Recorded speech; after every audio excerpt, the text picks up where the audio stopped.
compassionate dear viewer the of الثانوية العامة and الأزهر a new edition of your program School on Air. أحبائي طلاب الثانوية العامة، حلقة جديدة وبرنامجكم مدرسة على الهواء، وأكيد we have the pleasure to host Mrs. إيمان المصري senior teacher at the Ministry of Education. Hi and welcome Mrs. إيمان. Hi Mr. Muhammad and welcome my dear students and screen viewers, parents. Welcome in another episode in the program. Hopefully you find it useful to you. Dear students, today we are going to study the first chapter of Anthony Hope's the magnificent work, The Prisoner of Zenda. النهارده إن شاء الله مع بعض هنناقش الحلقة الأولى أو الفصل الأول من الرائعة بتاعة أنتوني هوب اللي هي The Prisoner of Zenda، سجين، زندا. وأكيد شكل الامتحان أحبائي اتغير بالنسبة للقصة في المواصفات الجديدة السبيسيفيكيشن بتاعت الامتحان. احنا كان الأول أو الطلاب اللي كانوا في السنة اللي فاتت كان بيبقى عندهم 4 أسئلة open ended questions ب4 درجات. كان عندنا كمان سؤال كوتيشن بتبقى في اقتباس كده او عباره وعليها 3 questions ب3 درجات، يعني كده وصلنا 7. وكمان بيبقى عندنا 3 sentence، يعني بيبقى دايما فيهم find the mistake to choose 2 او to answer only 2، كان اختار 2، يعني كان توتال في القصه كان 9 درجات.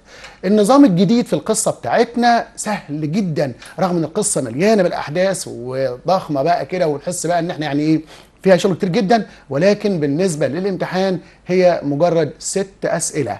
عندنا 4 أسئلة multiple choice، 4 أسئلة فيهم اختيارات من اختيار متعدد، بيبقى عندنا A B C D ونختار إجابة صحيحة، وعندنا 3 أسئلة to choose only 2، نختار سؤالين فقط، ويبقوا دايما critical thinking، تفكير ناقد، يعني to give your own opinion. تاني مواصفات الامتحان في القصة 4 أسئلة multiple choice A B C D، تمام، ب4 درجات. وعندنا كمان سؤالين دول او بيبقوا 3 نختار 2 بمعنى اصح، critical thinking تدي رايك، والاسئله طبعا دي كل سؤال فيهم بدرجه ونص، فيبقى اجمالا القصه بتاعتنا بقت من 7 درجات. فعشان كده يعني عايزه بقى طالب مذاكر كويس قوي او عارف الاحداث، لان ممكن جمله تشوز توقعنا، فنخلي بالنا. اوكي، تعالوا نبدا مع بعض ونتكلم على القصه بتاعتنا اللي هي The Prisoner of Zenda. هنشوف دلوقتي على الشاشه هيبان عندنا دلوقتي. هنعمل كده انتروداكشن لمس ايمان مع بعض. The Prisoner of Zenda زي ما شايفين كده مكتوب عندي هوب او انتوني هوب هوكنز، طبعا ده الاوثر المؤلف بتاع الروايه. الانتروداكشن بتاعتنا بتقول The Prisoner of Zenda طبعا 1894 يعني was published او came out. الروايه دي ظهرت في 1894 by Anthony Hope Hawkins. طبعا ده اسم المؤلف بتاعنا. طبعا what kind of a novel، ايه نوع الروايه بتاعتنا؟ طبعا adventure novel. Yes. أو رواية خاصة بالمغامرات. Yes. Indeed it is a combination of we can say adventure, melodrama and romance. يعني فيها كوكتيل اصلا من المواضيع او الحاجات اللي تناقش، في ادفنتشر، في ميلودراما، يعني في نوع كده من طبعا الدراما او التمثيل فيها، او فيها طبعا فيها باشنز، فيها احاسيس كتير، ولكن الفكره في الاخر بتنتهي يعني هابي اند، فيها دايما نهايه سعيده اساسا. عندنا كمان فيها رومانس، هنشوف طبعا علاقه بين اذا كان مايكل وكمان انتوني دوموبان، او اذا كان راسندل وبرنسس ليفيا اند سو اون، تمام. فهي طبعا زي ما قلنا a combination of many things. اوكي، طيب نرجع تاني للشاشه. بنقول adventure novel in which the king of Ruritania، الملك بتاع روتينيا، وكنا نعرف طبعا ان روتينيا is just a fictional country, imaginary one، دوله خياليه not does not exist. يعني الملك بتاعنا هنا is poisoned on the eve of his coronation، في الليله اللي صابح فيها التتويج او حفل التتويج بتاعه. the soon to be king اللي هو الملك او الشخص اللي هيبقى ملك قريبا is poisoned، بيتم تسميمه and this او thus is unable to attend the ceremony. طبعا التوابع بعد كده الملك ده هيبقى غير قادر على انه يحضر حفل التتويج. وطبعا كنا عارفين كلمه coronation a very important word، كلمه مهمه جدا، حفل تتويج. وعندنا كمان كلمه ceremony اللي هي المراسم بتاعه التتويج. In order for the son to be crowned king to retain the crown، عشان الراجل ده اللي هو هينصب كملك عشان يحتفظ بالعرش بتاعه او بالتاج crown، his coronation must proceed. His coronation must be carried out. لابد ان احنا نجري عملية التتويج. An English gentleman on holiday in Mauritania is persuaded to act as his political decoy. احنا طبعا عندنا في اللي هو الشخصيه بتاعتنا السنترال كاركتر راسندل هيكون متواجد في منطقه موريتانيا عشان طبعا يعني انا هوليداي في اجازه بيتم اقناعه هنعرف طبعا by whom to act as his political decoy. political decoy احبائي بيبقى الشخص اللي بيقوم بعمل سياسي طبعا on behalf of somebody else في نيابه عن شخص يعني in an effort to save طبعا بنبذل مجهود في ان احنا او في مجهود ان احنا ننقذ the unstable او instable both right political situation الموقف السياسي اللي طبعا اللي هو غير مستقر للكينجدم بتاعت موريتانيا. What do you want to say about this Mrs. إيمان؟ اتفضلي. طبعا what I want to say about it او الحاجة اللي احنا عايزين نتكلم فيها هو ده طبعا اللي اتقال عبارة عن summary كده أو quick overview on the story أو the events of the story. دي عبارة عن أحداث كده سريعة عن المين idea أو المين event of the story وهو فكرة الكارونيشن أو حفل التتويج وإن في ملك المفروض الملك ده هيتم إن هو يتوج في يوم معين ولكن فجأة he's poisoned وهم بقى هتحصل كتير جدا احداث علشان يعرفوا مين السبب في التسمم. طب هيقدروا ينقذوا الملك؟ طب هو مات ولا لا؟ طب مين الشخص اللي هينفع بديل عن الملك وازاي هيجيبوا بديل عن الملك؟ كل دي events موجودة في الستوري. زي ما قال مستر محمد الستوري دي happens in a certain country. It's a fictional country. هي بتحصل في مدينة أو في دولة. الدولة دي fictional country but it's supposed to be in Europe. هي المفترض إنها تكون موجودة في أوروبا. طبعا الكونتري اللي بتحصل فيها المين ايفنتس هي موريتانيا أو الدولة الأصلية اللي بتحصل فيها الأحداث اسمها موريتانيا. وطبعا الكينج اللي المفروض يتوج المفروض هيجي ملك لموريتانيا. في عندنا طبعا شخصيات كتيرة مهمة في النوفل دي. من أهم الشخصيات the king أو بنسميه the real king الشخص الملك اللي هو تم تسميمه و the pretended king أو الملك المفروض إن هو هياخد مكانه مؤقتا لحد ما يشوفوا الملك الأصلي هيحصل معاه إيه.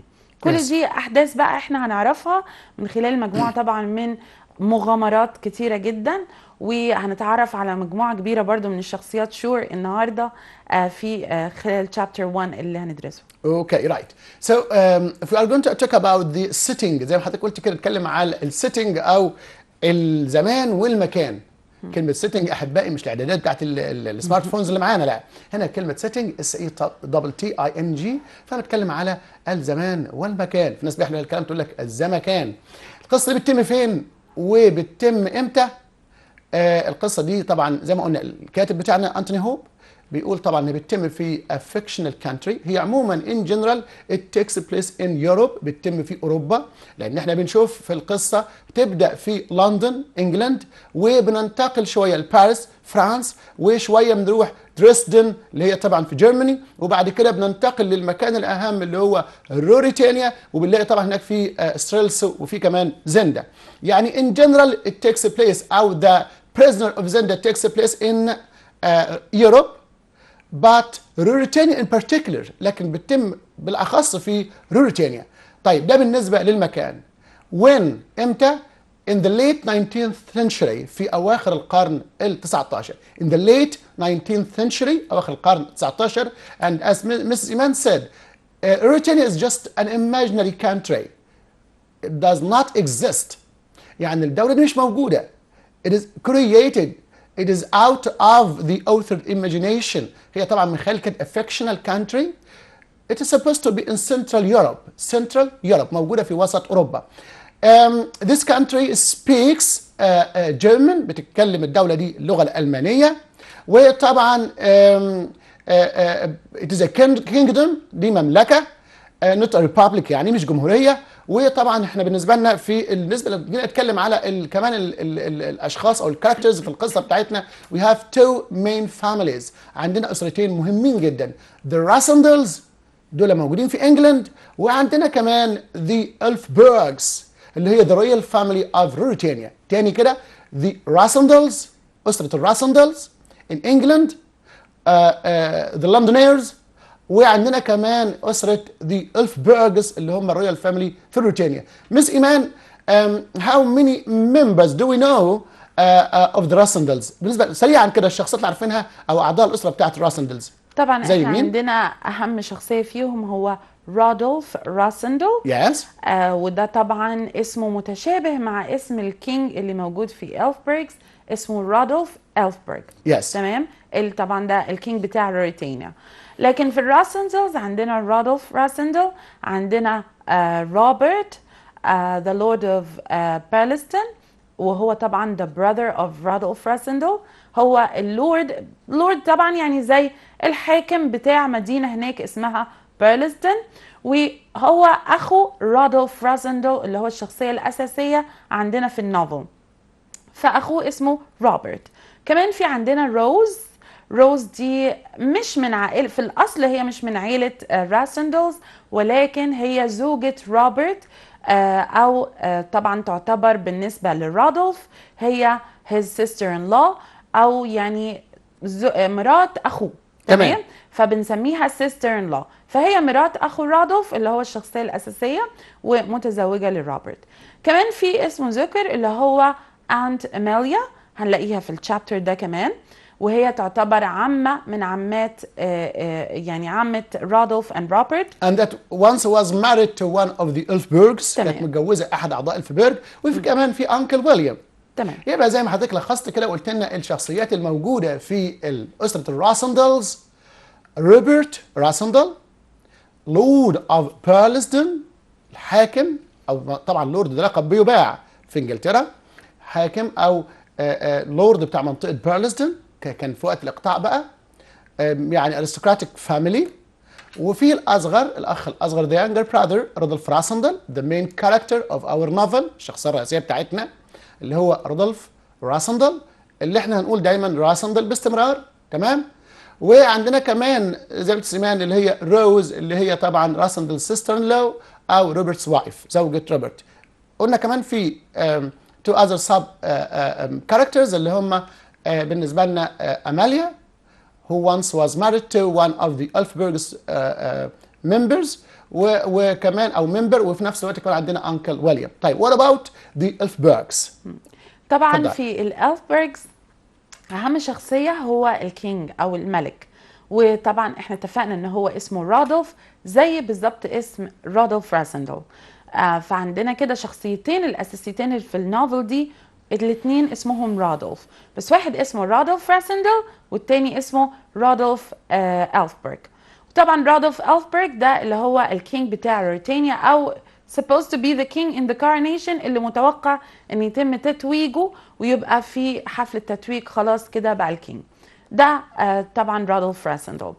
في كمان عندنا شخصية تانية هو من الالفبرغز، ولكن هو the half brother of the king، هو شقيقه بس من ابوه فقط، وده طبعا بنسميه ديوك مايكل. ديوك مايكل ده الدوق مايكل، وهو اخو الملك. وطبعا he's the Duke of Strelso، هو الدوق بتاعت مدينة كبيرة جدا اللي هي الكابيتال سيتي of روريتانيا أو عاصمة روريتانيا، بنسميه الدوك مايكل. هنقابل كمان شخصيات تانية في يعني الالفبرغز. الشخصيات دول من ضمنهم برنسس فلافيا، هي ممكن تكون يعني بعد كده في احداث الستوري او النوفل هنعرف ان الاميره فلافيا دي هتكون ايه اهميتها او ايه علاقتها برودولف راسندل، وطبعا رودولف ذا كينج she's supposed to be his fiancé او الشخصيه المفروض الملك هيخطبها. ولكن طبعا مع تطورات الاحداث عشان ما نحرقهاش هعرفكم بالظبط ايه هي القصه بتاعتها يعني. جريت. طيب خلينا ناخد اتصال من إيمان سريعا كده. هلو. السلام عليكم. وعليكم السلام، ازيك؟ ازيك عامل ايه يا فندم؟ الحمد لله تمام. اتفضلي. لو سمحت حضرتك عاوز اقول لك على قصه اسلامك بتاعت الازهر. تمام. لو سمحت ممكن حد يشرحها لنا عشان ابني في الازهر ثانوي ازهري ما حدش بيشرحها. طيب. هو يعني انا طبعا التعليم هنا في القناه بيؤدى لكل ابناء الشعب المصري بدون تفرقه طبعا. وهنحاول بقدر الامكان ان احنا يعني نخصص جزء الاسلامك سيلكشنز اللي هي الخاصه بالطلبه بتوع ادبي اللي هم في الازهر، لان بتوع علم بياخدوا برضه ذا بريزنر اوف زندا. ما هو ادبي. ان شاء الله ان شاء الله. حاضر. انت حضرتك هو طبعا بيبقى جزء بسيط وسهل، ان شاء الله نخصص له جزء باذن الله. حاضر. ان شاء الله حضرتك. بس عايز اقول لحضرتك برضه ان هو برضه عشان تبقى في الصوره برضه ان الازهر او وزاره الاوقاف ما بتتعاونش في القناه، يعني عشان بس في الصوره. يعني انا قلت في الاول ان ده بيقدم طبعا كدوله بيقدم لكل ابناء الشعب المصري، ولكن وزاره التربيه والتعليم الفني هي المنوطه بالقناه. ولكن طبعا المشكله ان الازهر مش متعاون او مش داخل في القناه التعليميه او قناه مصر التعليميه. ولكن طبعا يعني لزاما علينا ان احنا هنحاول بقدر الامكان ان شاء الله بعد اذن طبعا اداره القناه ان احنا نحاول نفكر في جزء خاص بالازهر. تمام. ده فيما يخص الاسلامك سيلكشنز اللي مقرر على الجزء او يعني النوع او الفصل الادبي في بالنسبه للطلاب الازهر. طيب نرجع تاني. حضرتك كلمتني على ذا الفبرجز اللي هم طبعا قلنا ذا الفبرجز هم ذا رويال فاميلي الاسره الملكيه of ريتانيا، وذكرنا طبعا فيها رودولف الفبرج، وطبعا ده was supposed to be the king او زي ما بنقول كده the soon to be king اللي هو future king، هيبقى على وشك الملك اللي احنا هنا المفروض نحضر his coronation حفل التتويج بتاعه. طيب his elder brother الاخ الاكبر بقى ليه اللي هو ديوك مايكل هو على فكره اكبر، لكن unfortunately he was the outcome of a morganatic marriage اللي احنا بنسميه الزواج غير متكافئ. لما يبقى حد كده من aristocratic family او royal family اسره ملكيه وبيتجوز one of the public واحده من عامه الشعب، ما يبقاش ان their son يعني الابن ليه بالنسبه لهم ما بقاش نفس الامتيازات، البريفليجز نفسها ما تبقاش يعني ما يقدرش يبقى ملك. عشان كده يعني ديوك مايكل although he was so popular for the people of Ruritania more than his brother Rudolf Elfberg, but he was not supposed to be the king because his mother was not from the royal family. As I said مامته مش من أسرة ملكية. طبعا المفروض the throne العرش نفسه المفروض يروح تلقائي to رودولف إلفبرج and to Princess Flavia، المفروض يروح للناس اللي هم زي ما نقول من دم ملكي.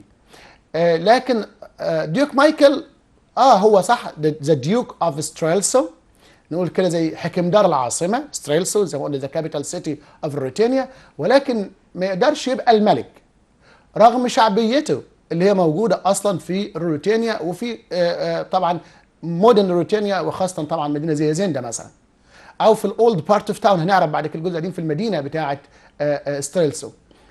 فيعمل ايه طبعا؟ هي بقى دي البلوت الحبكه هتبدا من هنا، ان احنا هيبقى طبعا يبقى عندنا مشكله ان هو ازاي بقى هاو تو كيدناب هيز براذر او هاف براذر يخطف اخوه ازاي، وطبعا تو ماري ذا برنسس ويتجوز برنسس فليفيا طبعا تو جيت ذا ثرون. قبل ما نكمل ونشوف طبعا الاحداث شكلها ازاي، عندنا اتصال من اسكندريه. هلو. الو. ازيك؟ ازي حضرتك عامل ايه؟ الحمد لله تمام. تمام يا مستر؟ الحمد لله يا حبيبي ربنا يكرمك. اتفضل. دلوقتي يا مستر كان عندي سؤال في التشوز. اتفضل. رغم النهارده احنا بنتكلم على القصه وانت عارف الوقت النهارده ساعه، فعايزين نوفر وقت القصه، لكن سريعا معاك مس ايمان. اتفضل. تمام. بيقول لي 2 نقط 2 وبعدين نقط. is to 2 اللي هي تو اللي هي تي او نقط. is to know someone because you have seen him before.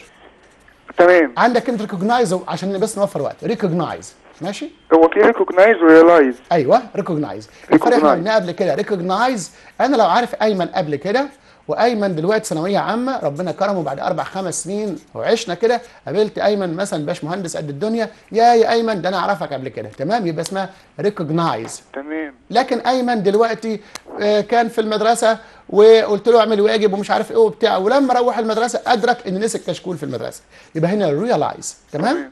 تمام. اوكي، ثانكس ايمن شكراً. فور يور كويستشنز. ونرجع سريعا لمس ايمان ونبص على الشاشه، هنلاقي عندنا بقى الكلام اللي احنا بنتكلم فيه، بيقول لي وات از ذا سيتنج اوف ذا بريزنر اوف زندا. عندنا على الشاشه دلوقتي حباها هيظهر الكلام. يس ذا سيتنج از يوروب ان ذا ليت 19th century، عشان يبقى الكلام بس قدامكم مكتوب. The prisoner of Zenda takes place، بتحدث in a fictional country، في دولة خيالية called Ruritania in the middle of Europe، في وسط أوروبا in the 19th century، في القرن التاسع عشر أو late 19th century، أواخر القرن التاسع عشر. طيب نبدأ الأحداث بقى يا مس إيمان، ونتخيل كأننا في مسرح كده، وشايف كده على طول. أنت كلمتنا عن أسرة الراسندلز، نبدأ من عندهم. الراسندلز تاني موجودين فين؟ موجودين في منطقة بيرلزدن، دي إقطاعية وده لهم الملكة. تمام كده؟ وبيرلزدن دي موجودة فين؟ موجودة في لندن. ولندن دي هي the capital of England، هي العاصمة بتاعت إنجلترا. نبدأ هناك في هاوس، طبعا في aristocratic family، ومعروف عن أسرة الراسندلز دول artisans، اللي هم يعني عندهم حرف بالظبط، وعندهم بروبرتي، عندهم ملكيه بقى، وناس عايشين على كده. تمام. بيبدا الفصل كده بنلاقي ان الدايننج روم و راسندل was having his breakfast. بيتناول او is having، خلينا نتكلم بصيغه البريزنت هنا، بيتناول الافطار بتاعه. بتدخل روز، what does she say؟ بتقول ايه؟ طبعا روز شافت رادولف وهو قاعد وبياكل البريكفاست بتاعه. روز احنا اتفقنا ان هي زوجة اخو رادولف راسندل، فهي دخلت وشافته وهو بياكل الفطار، فقالت له راسندل you're 29 years old now، انت دلوقتي يا رادولف عندك 29 سنة. are you ever going to do anything useful؟ انت هل ممكن تعمل اي حاجة مفيدة في حياتك؟ لان انت قاعد وصلت لسن 29 سنة وحتى الآن مفيش أي شيء مهم أنت عملته في حياتك. طبعا هنا هي تقصد to get a job or having a job، يكون ليه أي يعني تفاعل مع المجتمع أو إفادة للمجتمع بتاعه من حواليه. يعني is she blaming him now؟ Yes, she's for not blaming being unemployed.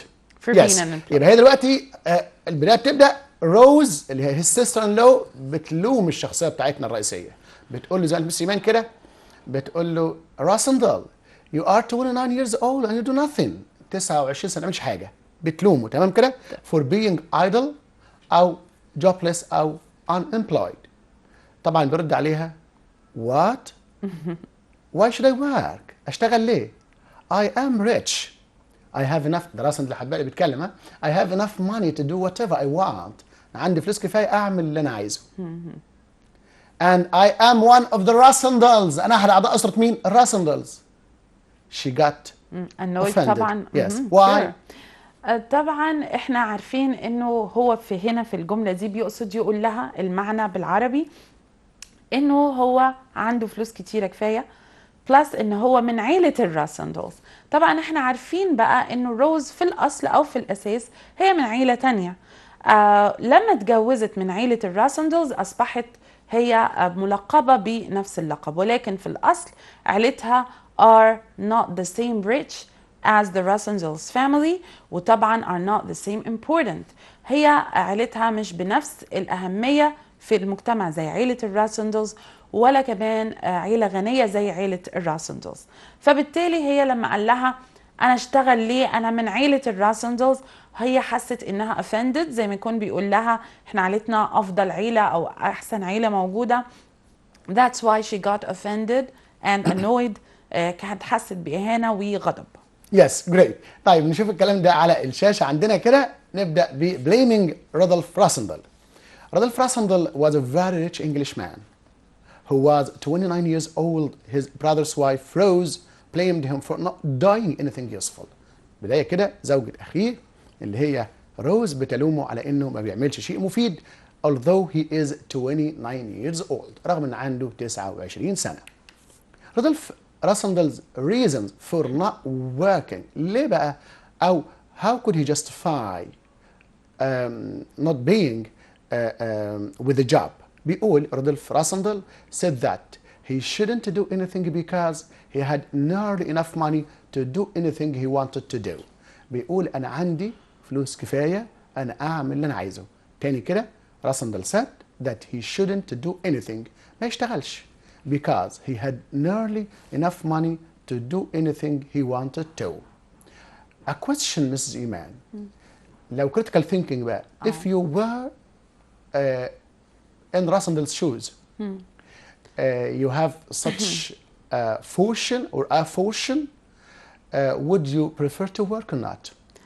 Of course I prefer to work. Why? طبعا لازم ان انا اشتغل because money Give a reason. ها. money ends money finishes. الفلوس كل ما الواحد بيستخدمها او بيستهلكها يجي وقته وتخلص. This is one reason. Another reason is work help you to have lots of skills. الشغل او العمل بيساعدنا ان احنا يكون عندنا مهارات كتيرة جدا. I can gain lots of experience through work. انا اقدر ان انا احصل على خبرة كتيرة من خلال عملي. برضو ليه ده مهم ان يكون عندي skills و experience because this will make me good at dealing with people. ده هيخليني شخص جيد في ان انا اعرف اتعامل مع الناس. يبقى الشغل مش بس عشان ان انا اجيب فلوس واتعب، لا طبعا هو ليه اهميات او مهام اكتر كتيرة. هي فكرة ان انا اكون بعرف اتعامل مع الناس to be good at dealing with people, to be good at solving lots of your life problems. ان انا يكون عندي مهارة ان انا احل مشاكل كتيرة في حياتي. كل ده بيحصل عن طريق ال experience that I gain through work او الخبرة اللي بحصل عليها من العمل. Yes. عموما answers vary. طبعا الإجابة بتختلف يعني according to you students. طبعا ده لو جه سؤال في critical thinking هتبقى أي إجابة مقبولة. ناس عايزة تشتغل زي مس إيمان وناس عايزة ما تشتغلش. مش زي مستر محمد مثلا برضه عايز يشتغل. اوكي طيب نرجع تاني للشاشة ونكمل بقى الأسباب اللي هي طبعا راسندل بيسوقها ويقول إن أنا ليه مش عايز أشتغل.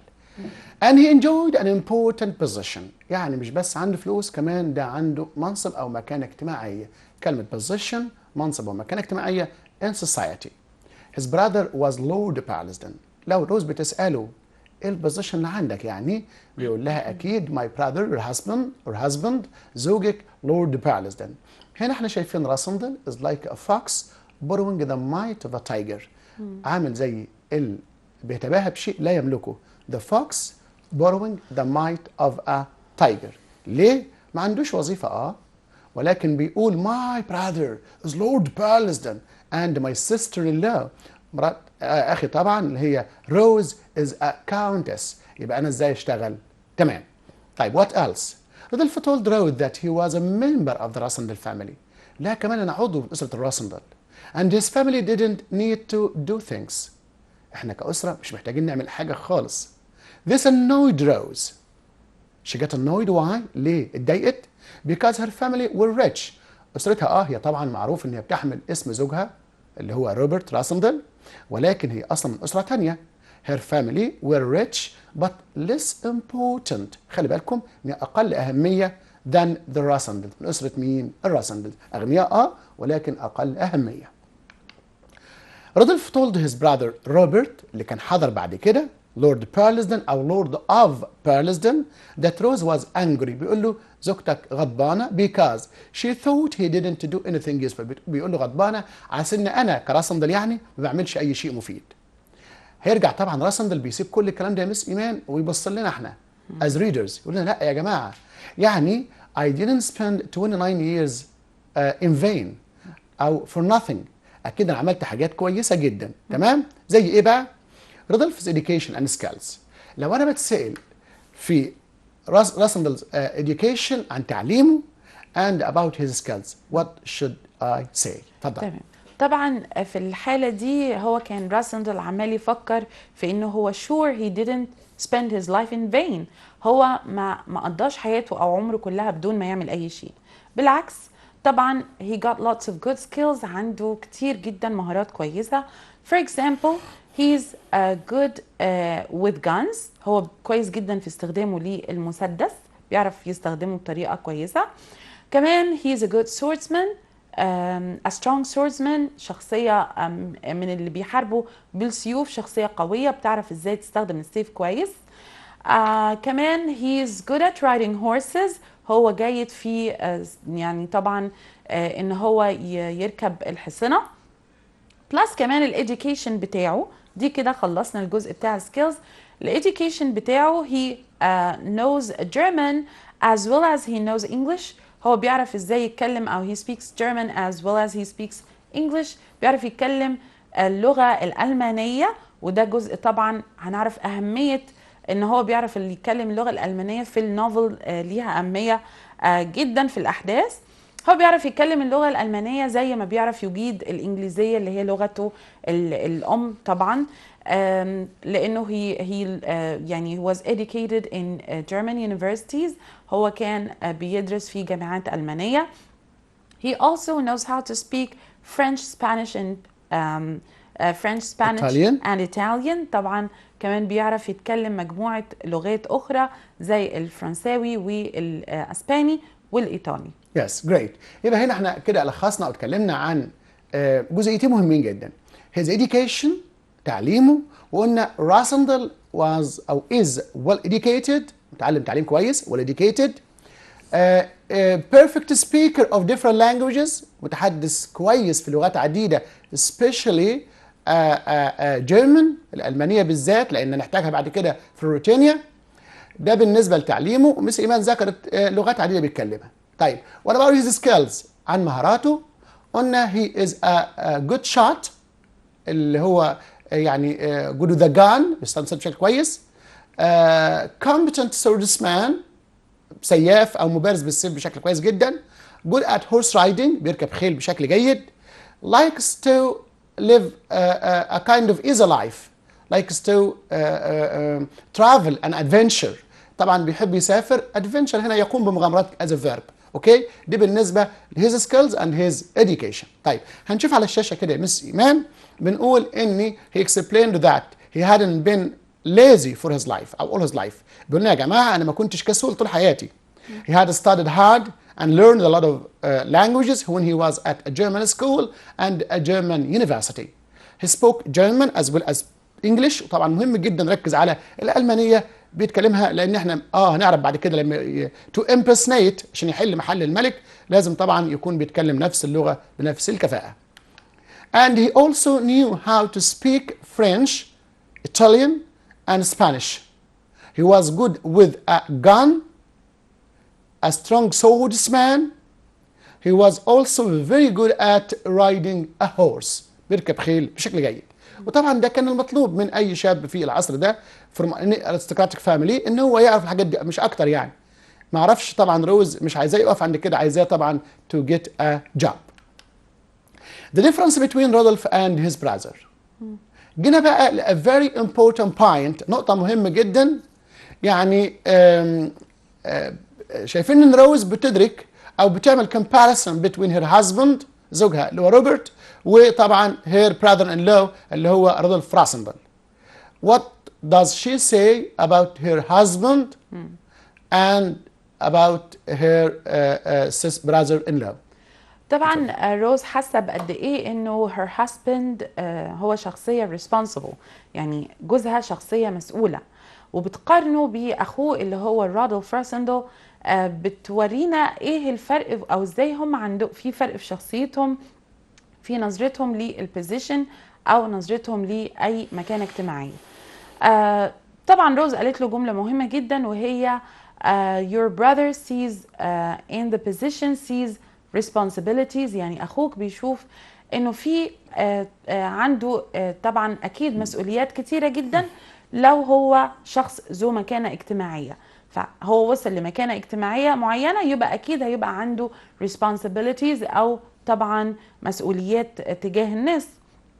ولكن قالت له you only see opportunities، انت بس بتشوف الفرص، ازاي تعرف تنتهز الفرص من الحاجات اللي انت موجود فيها. ده الفرق في الشخصية. طبعا في فرق في الشكل. لو اتكلمنا على الفرق بتاع الشكل هنعرف طبعا ده ليه برضو هدف في احداث النوفل، انه رودولف راسندل has red hair, has straight nose, عنده شعر احمر والانف بتاعته ستريت مدببه كده. ده كله ليه علاقه باحداث النوفل.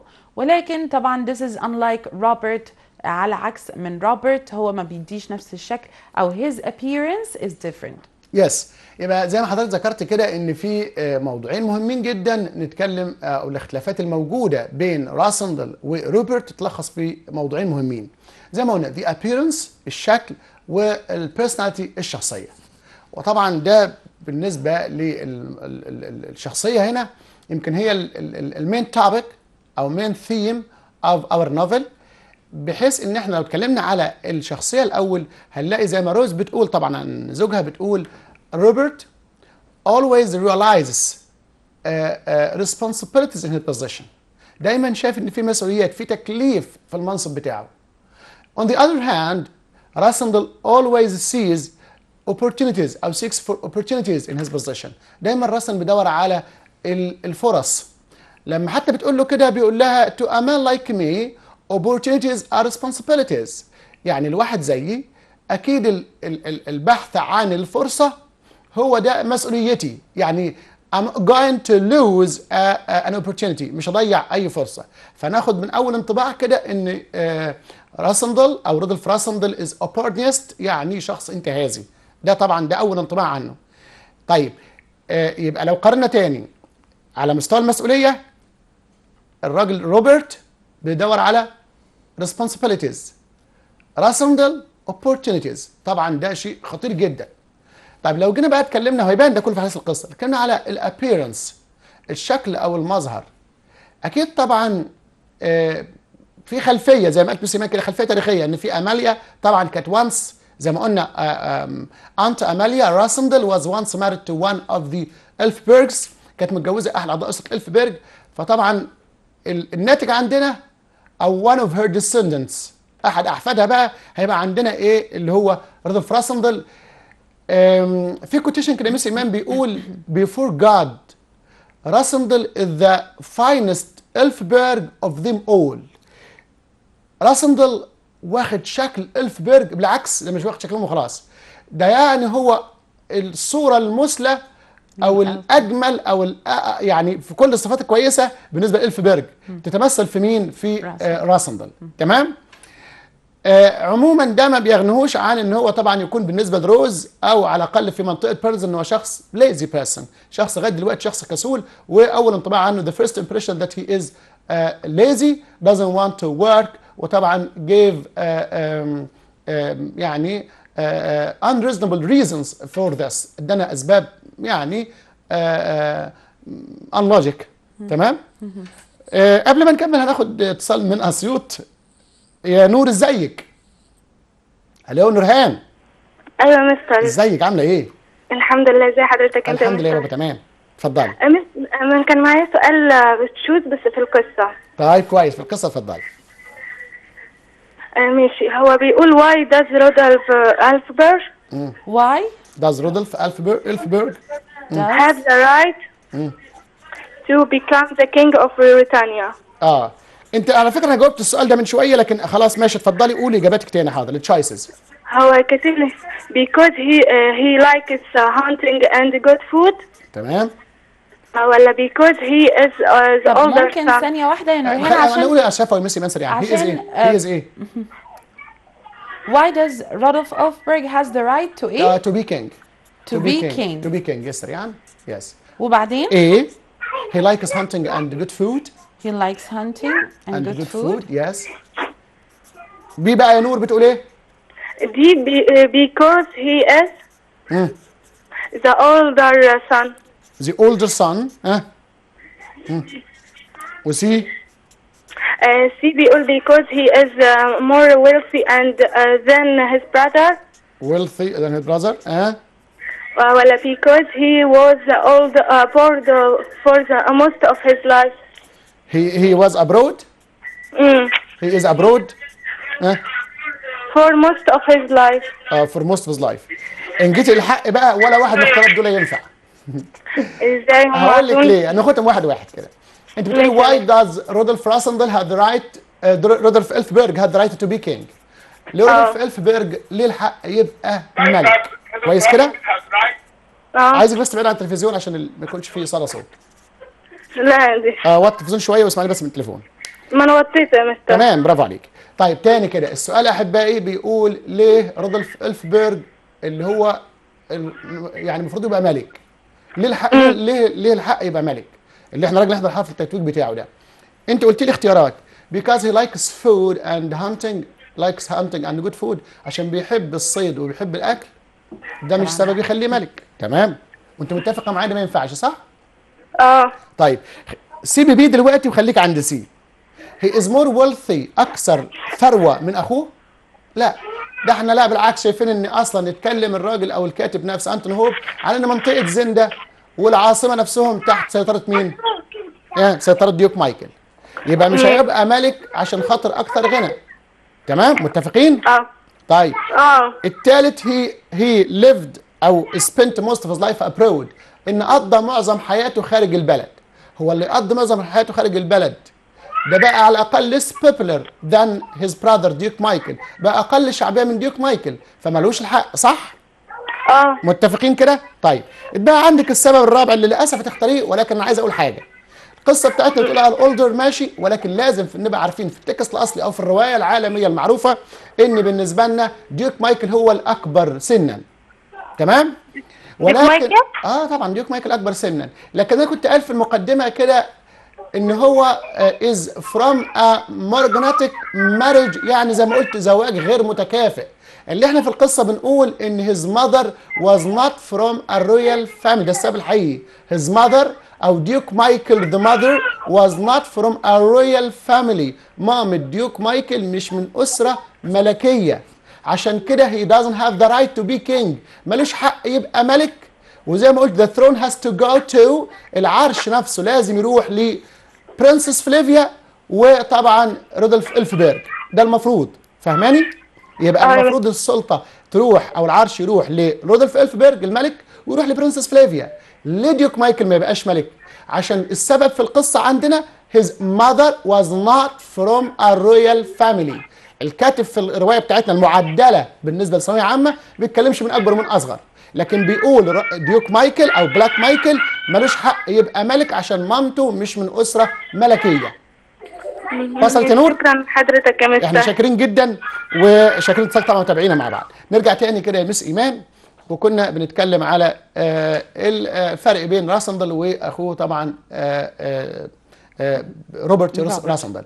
اتفقنا وقلنا ان روبرت كان طبعا شايف المسؤوليه، وراسندل كان دايما بيدور على الاوبورتيونيتيز، وقلنا زي ما يكون بالظبط بيتباهى بشيء ايه لا يملكه. تعال نرجع تاني على الشاشه وبنقول رودولف was different from his brother in appearance and personality. appearance الشكل وpersonality الشخصيه. رودولف had red hair، كان شعره زي ما قلنا شعره احمر، while Robert didn't. وشعره احمر ليه؟ عشان خاطر طبعا ان عمته اماليا كانت متجوزه واحد من إلفبرجز.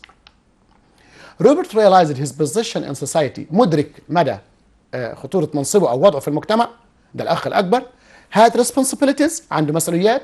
but Rudolph saw opportunities، طبعا نتكلم عن رودولف قصد رودولف راسندل، دايما شايف فقط opportunities فرص in his position. رودولف opportunities و responsibilities، وملخص الكلام زي ما هو قال على لسانه بيقول to a man like me opportunities are responsibilities. الاوبورتيونيتيز هي نفسها responsibilities، يعني ما عندوش استعداد يضيع اي فرصه. Rose a very persuasive person. طيب in order to get him a job، يعني مش بس just blaming him، مش بس نلومه، لا كمان we have to find him a job if we are concerned about or if we are in concern about his affairs. What job did Rose offer, and was she able to persuade Russell to accept, and if he accepted on what basis؟ اتفضلي. طبعا احنا شفنا ان روز ابتدت في الاول بانها to blame him، ولكن دي كانت طريقه او هي بتحاول انها تلومه علشان دي طريقه علشان تمهد له لفكره انه في جوب، هي عندها جوب اوفر ليه او عرض لوظيفه ليه. فهي قالت له او عرفته انه سير جايكوب بارديل ده one of the important people in their society، he's going to be an ambassador in a foreign country. Sir Jacob Bardale is going to be an ambassador in a foreign country. يعني سير جايكوب هيبقى سفير في واحدة من الدول البعيدة عنهم أو دول أخرى يعني. فطبعا she wants him to go to be his assistant. هي طلبت أو عرضت عليه إنه يروح ويسافر معاه علشان يشتغل مع سير جايكوب بارديل. And this job will take place in 6 months. هتحصل بعد 6 شهور أو هتبدأ الحكاية دي بعد 6 شهور. وطبعا هي قالت له I don't know which country he's going to be an ambassador in. هي ما تعرفش أي country أو أي دولة هو هيكون فيها سفير. فطبعا رادولف راسندل لقى نفسه قدام طريقتها because she has a way to convince people to do whatever she wants أو she has a way not to refuse her orders أو not to refuse what she likes أو what she wants. كان عندها طريقة معينة إنها تقنع الناس أو إن الشخص ما يعرفش يرفض لها طلبها. فطبعا قصاد الكلام ده كله رادولف راسندل promised her that he's going to accept the job. هو وعدها إنه هيقبل الوظيفة دي and he told her I'll be with him أو I'm going to join him and even if it's going to be any other country or a bad country I don't care. I'll do it for you Rose. حتى لو كانت هيروح بلد سيئة أنا مش مهتم. أنا هعمل الموضوع ده علشان خاطرك يا روز. Yes, great. يبقى روز لما كانت بتلومه she offered him a job. عرض عليه وظيفة إنه to work as assistant for the ambassador Sir Jacob Bardale.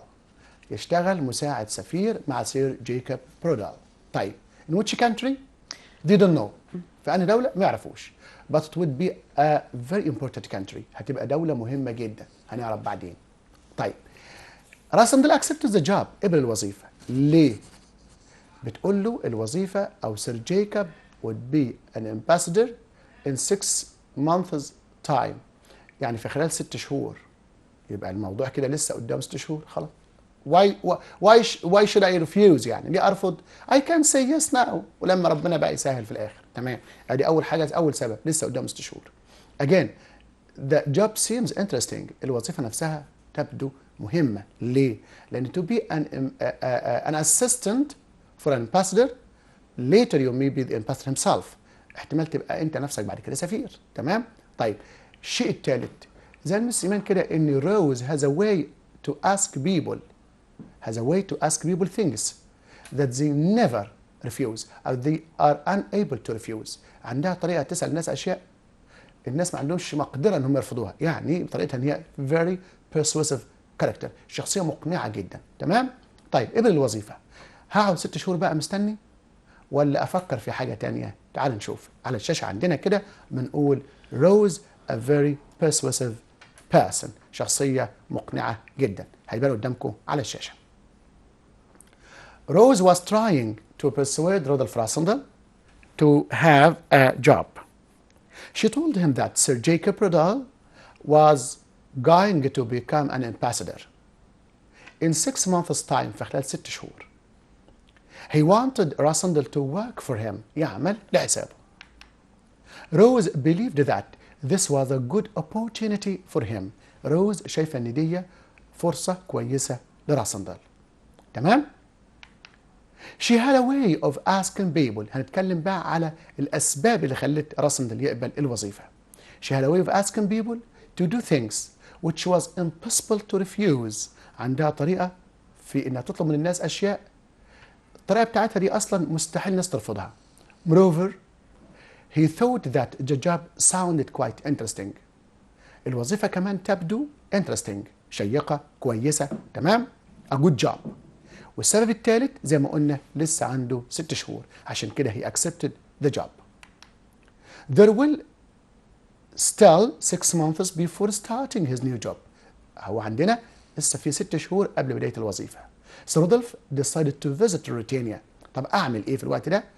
في ال6 شهور دول أقعد بقى قدام روز كل شوية تلومني بقى أنت قاعد عاطل وهكذا؟ لا. he decided to visit. طبعا ده كان في حاجتين. حاجة ظاهرة انه يزور روتينيا ده كان شيء داخلي، لكن الظاهر بقى ان هو قال لهم اروح جبال الألب والف كتاب طبعا A Small Country in the Middle of Europe. يبقى تاني كده يا احبائي، راسندل شايف كده انه لسه قدامه 6 شهور. طب اعمل ايه في 6 شهور دول؟ Should I stay at home for Rose all the time to blame me, تفكرني to remind me all the time that I am a 29 years old man and I am jobless? No. I would tell them something and I'll do something else, أو I'll do something else. قال لهم ايه يا مس إيمان؟ وعمل ايه؟ ده هنعرفه بعد. سمعنا لاتصال. We have a phone call. Hello يا محمد، ازيك؟ وعليكم. وعليكم السلام ورحمة الله وبركاته. أخبارك؟ مستر. الحمد لله رب العالمين تمام. الحمد لله. أخبارك وأخبار سوهاج كلها؟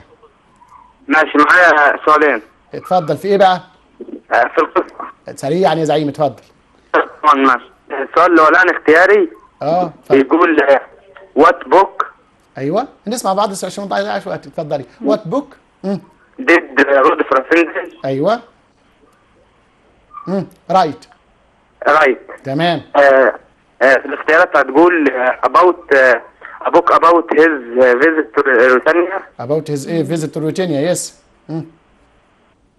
yes. وايه تاني؟ ايه يا محمد؟ بي بقى بتقول ايه؟ نعم. ايوه اختيار كده، انت قلت اختيار واحد. الاختيار الثاني والثالث والرابع. سامعني يا محمد؟ محمد طيب حاول تتصل بيا تاني يا محمد. انا برضو كده استوعبت سؤالك وفهمته وحاول برضو اجاوبك عليه. محمد بيقول وات بوك ديد راسندل رايت؟ ايه الكتاب اللي الفه راسندل؟ كان دي النقطه اللي لسه نناقشها حالا دلوقتي مس ايمان. ومتوقع ان يكون واحد من الاختيارات مثلا about the Alps او about the political طبعا ما هو ده نفس القصه كنت هتناقشيها حالا. تقولي لي بقى ايه؟ كنت هتقولي لي ان هو قال حاجه لروز والاخوه طبعا روبرت وعمل حاجه ثانيه. تعالى نناقشها ونستنتج الاجابه من نفسنا. تمام كده؟ طيب يعني دلوقتي انا ايماجنز ام راسندل. تمام. انا دلوقتي راسندل وانا دلوقتي انت بتلوميني انت ايه ما بتشتغلش وبتاع، فقلت لي خلاص انا ايه؟ قلت لك ايه؟ اتفضلي. طيب هو راسندل حب ان هو يعرف روز ان هو مش ليزي قوي وان هو مش هيقضي ال6 شهور بدون ما يعمل حاجه برضو. فحاول ان هو يعني فهم بقى خلاص دماغها، حاول ان هو يقنعها بانه هيعمل شيء مفيد. وطبعا اول حاجه قالها ان هو he's going to travel to the Alps، ان هو هيسافر لجبال الألب. وطبعا while his journey he's going to write a book، انه اثناء الرحله بتاعته دي هو هيكتب كتاب about the social problem in the society، عن المشكلات اللي بتواجه المجتمع. حلو قوي كده النقطه. يبقى what did Rasandel say to أو tell Rose Rose that he was going to the Alps and there he would write a book about the social problem society. هيروح جبال الألب. لو سكت هنا كانت هتاكله برضه لأنه كده هيتفسح. صح؟ لسه برضه ليزي. لكن لما لا أنا ألف كتاب عن المشاكل الاجتماعية في المجتمع يبقى الراجل ده هيخش في السياسة بقى كده. تمام كده؟ دي سكة. طبعا ده شفنا احنا بعد كده ان شفنا انه كان طبعا his brother and his sister-in-law were really happy، كانوا مبسوطين جدا that it is a way to get into politics، تخش بقى في سبيل او في طريق السياسه زي شغل اخوه ومرات اخوه طبعا. طيب لكن really was he going to write a book about the social problems in society؟ actually not. طبعا لا، هو ما كانش في نيته يكتب كتاب عن السوشيال بروبلم ولا يكتب اي كتاب اصلا. ولكن احنا هنشوف انه في تعليق انه طبعا مع نهايه وتطور الاحداث في الستوري انه في النوفل دي انه في الاخر قوم بكتابه كتاب عن his طبعا adventures in Ruritania، عن مغامره روريتانيا. يبقى كده محمد استنتج الاجابه كده. يا محمد انت كده استنتجت الاجابه ان راسندل ما الفش كتاب عن رحلته لجبال الألب ولا كتاب عن المشاكل الاجتماعيه في المجتمع. لا، ده بعد ما خلص الادفنشر بتاعته خالص في الروتينيا وروح بلدهم لندن الف كتاب عن مغامراته في الروتينيا. يبقى كان الاختيار الاول اللي انت مليته لنا اللي هي about his adventures in روتينيا. طبعا الكاتب نفسه انتوني هوب حط الرواية على لسان راسندل، هو بيقول أنا عملت كذا وكذا. يبقى هنا بالنسبة لنا بنقول إن راسندل ألف أو كتب كتاب عن مغامراته في روتينيا، لكن he doesn't write أو he didn't write a book. بنقول they were still 6 months before starting his new job. So Rodolph decided to visit Ruritania, a small country in the middle of Europe. Rasendel's family have always had an in the Elfberg family because in 1733 Countess Amalia Rasendel married a member of the Ruritanian royal family, the Elfbergs. هنقف عند النقطة دي مس إيمان، وعلى وعد طبعا احنا ان شاء الله يعني نستكمل مع بعض. وصلنا طبعا لنقطة ان راسندل او أسرة راسندل نفسها كان عندها اهتمام دايما بأسرة الإلفبرجز. ليه الاهتمام جاي منين؟ عشان طبعا كاونتس أماليا كانت متزوجة واحد من أسرة الإلفبرج. طبعا المرة الجاية ان شاء الله هنلاقي قصة كمان نستكمل مع بعض الفصل ده. تمام.